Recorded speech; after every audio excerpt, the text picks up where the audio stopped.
G'day folks, I'm back from a 6-day ride on the bike. So today I want to look at the question, just how suitable is the KTM 500 as an adventure bike? Up to 6 days, 2,500 kilometres on this bike, I reckon I might have an answer for you.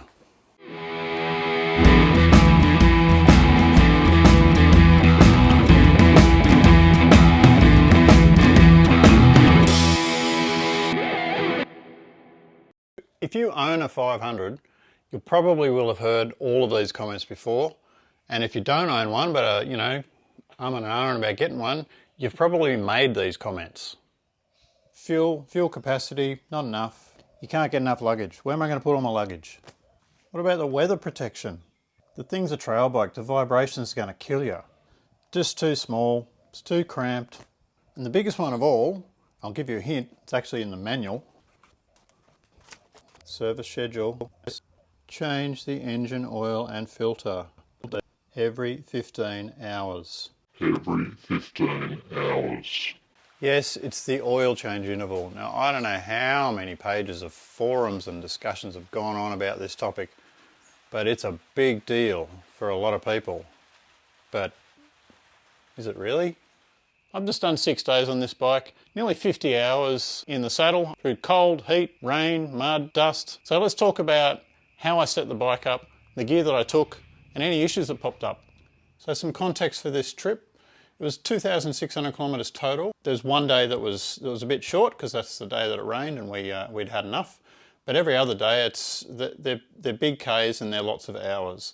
The terrain itself was mostly open gravel roads, lots of that, lots of little back roads, quite a few bitumen little back roads. There was a few hours on the main highway and there's a little bit of track in different places, like short sections of twin track to sort of keep us interested. The temperature ranged from 0, absolutely like so cold in the morning, up to 30 degrees. The basic setup for the bike, I used my Moscow Moto 40 pannier system. I had a small tank bag on the front and a backpack. So on the dash I had two GPSs. I had the GPS on the Rhino, the small one, I kept that zoomed in, and I have the Montana on the right hand side, which I leave zoomed out. I'm really liking that setup now. See what's coming literally within a couple of 100 metres, you know which way the road's going to go, but you can also see, you know, where the nearest town is. There was 3 of us on this ride. 2 of us had the Sena 50 series intercoms. So we kind of used that when we were close enough. So the third guy only had UHF. 2 of us with the Sena intercoms used the little Bluetooth dongle to talk, you know, from our UHF through the Sena to the other guy. So let's talk about why I did this ride. But I wanted to do this ride on the 500. I wanted to do a 6-day ride. I wanted to do a long period of riding on the bike just to see what worked and what didn't work. If things work out later on this year, I'd like to do a longer ride, a couple of weeks in the desert. So this was a real good test of how to carry stuff and what worked and what didn't work. And I wanted to address some of the issues that you heard back at the start of this video, you know, with regard to luggage and how do you carry all your stuff and how do you do oil changes. So the oil change itself, that was a big one. I have not done an oil change on the road on this bike. So I just needed to get that clear in my head how I was going to do it. Let's talk about the issues that I had on this trip. And there were 3. One of them was the wiring issue and just the little battery terminal thing had fatigued, snapped off. That was an easy fix. The next 2 issues were caused by rain. My trusty Garmin Montana GPS, the rain just got into the screen. The other issue that the rain caused dramas with was with the Sena intercom. It just started changing modes. Open mesh. Channel 1. Mesh grouping. Obviously the mesh button had got water in it or something. And as soon as it dried out, it was fine. As far as the bikes go, we had 3 bikes, no flat tires, no bike issues whatsoever, nothing at all. There was one thing that was a problem on the 500, and that's the dash, and it kept resetting. Now, I have spoken about this before. I don't know what causes it. Maybe it's just the battery in there, I'm not sure. Anyway, it was just annoying because it means that the trip meter resets. So I can't use the trip meter for my de facto fuel gauge. I have to remember or write down what the actual odometer reading was. Now, to address some of those concerns that you heard at the start, as far as luggage goes, if you have less room, you'll take less stuff, and then the whole thing is just, it's lighter and it's more compact. And it's surprising how little gear you actually need. I'll roll a short clip here on what was in my Moscow pannier system.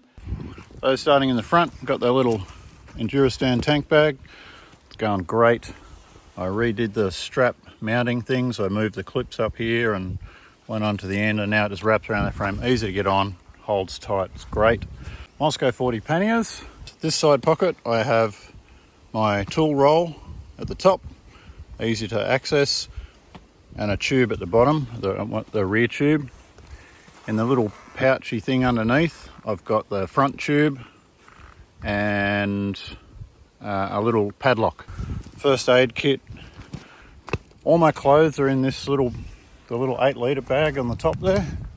That's my pub clothes and toiletries, all in there, one bag. So at the end of the day, it's one bag and that's it. The other side pocket, I've got some spares, like air compressor, a little battery pack, a jump start pack, duct tape, spare gear lever, just a few random bits and pieces of spares. The top half of this pack is my wet weather gear. In this little bottom pocket, I've got a pre-oiled air filter, just sort of rolled up and shoved in there in a couple of plastic bags to keep the water out of it. And in the top of that, I've got a little tin of chain lube.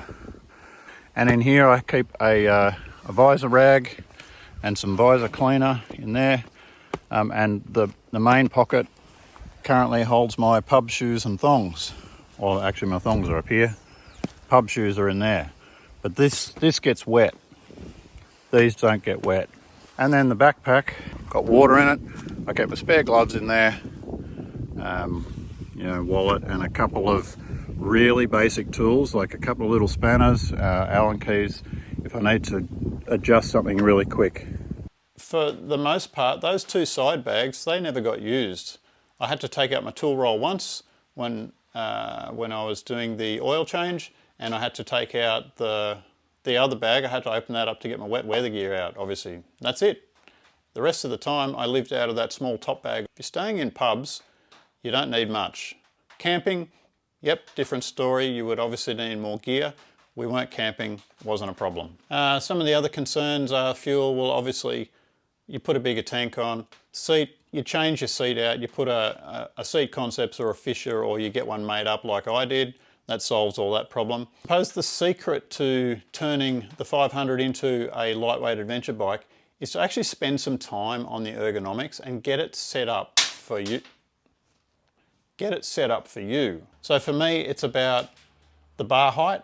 I have risers as part of with the steering damper. Steering damper made a big difference for me on this ride. I use that a lot, and I adjusted it quite a lot on the go as well. When the roads opened up and they were just straight gravel roads, I'd just crank it right up. Then you can just relax and you just let it move a little bit on the road, and it's not, it's not going to get away from you. When it gets a little bit tighter on some of the single track, just turn it down again, and you get a bit more movement back. I've got the small screen on it, which keeps that wind off, keeps the rain off. Another key thing about reducing the fatigue in yourself, in your body, is to do all you can to minimize vibration. Now it's a big single. It's gonna vibrate, that's the nature of the engine. But if you can do things to minimize that vibration, it's gonna help you a lot. So for me, minimizing that vibration starts with balanced wheels. You've gotta balance your wheels. I have bar inserts. I know Barkbusters do an end cap as well. Obviously there's flex bars, there's rubber mounts. The biggest thing that I did on this trip though was these grip puppies. They are just absolutely brilliant. 6 days I did not have sore hands, sore fingers at all. Now, I've done 3-4 day rides before, and I know after probably the end of the second day my fingers are starting to get really sore, particularly with my lighter enduro gloves, which are a little bit thinner. And you just feel the grips a lot more. But these grip puppies, brilliant. Another thing you can do to reduce that vibration is change your gearing. So I run a 50 tooth on the back of this bike. Obviously that's not going to change very often, but the front sprocket is pretty simple to change. I swap between 14 and 15 typically. This ride, I knew it was going to be a lot of open roads. I put a 15 on it. That just drops the revs, reduces that little bit of vibration, helps with fuel economy. Fuel economy on this trip is between 21 and 22 most times. Should be a screenshot here. One of them dipped down into the 19s, but I will only say that more speed equals more fuel, and we'll leave it at that. Okay, let's talk about that oil change. The official interval is 15 hours. That's probably 2 days riding. That's not much. I can't stand here and tell you you can safely go for a week or you can safely go for 5,000 kilometers. All I can tell you is what I did, what I usually do. I usually change it somewhere around the 20 to 25, and probably about 1,200 to 1,500 Ks. That's my usual interval. On this trip, I did it at about the 1,800 kilometer mark. And that's just because the plan that I had in place to do the oil change kind of didn't really work out. So what was that plan? So because of the 1.2, 1.3 litre capacity, what I did was I brought the 0.3 in a little container from home. I had that in my panniers, and I had planned to just buy a litre of the same oil at a bike shop. Now I knew where the bike shops were, that was all good. Except for the fact that because of the rain, we ended up in that town too late. All the shops were shut, and we left early the next morning before that opened. So I missed that town. Now, all the other towns along the way didn't have that particular type of oil. So that meant I just had to go a little bit further to get to the next big town where I could get the oil that I needed. And one of the things that I did learn from this trip is maybe lower your expectations a little bit on the oil that you're going to find in some of these country towns. Now, I carried a fully synthetic oil here, so I can't mix that with a semi-synthetic. Semi-synthetic is kind of everywhere out there, but fully synth, not so much. So that's one of the things I learned. I won't take a fully synthetic, partial bit with me next time. I'll either carry the whole lot or I'll carry a semi-synth. One of the other things that you can try is maybe one of these fuel bottles, these Primus fuel bottles. They're designed to hold fuel. I guess that means they can hold oil. This is a 1.5 litre bottle. There's your capacity, and it slides perfectly into the lower pocket on the Moscow 40s. So there's an option for you as well. It just means you've got to think a little bit about it. Where you're going to do it, how you're going to carry the oil. That's all. I mean, the exercise itself is 15 minutes. Most bike shops are probably going to let you just change it out the back and dump it in their oil collection pan. So it's not really a big deal. You just got to think a little bit ahead. So that's pretty much my summary on this ride. And if I go back to what was I hoping to achieve at the start of this trip, was to find out just how capable this thing is as an adventure bike for a longer trip. I was perfectly comfortable on this bike, not fatigued, not tired, not sore at all.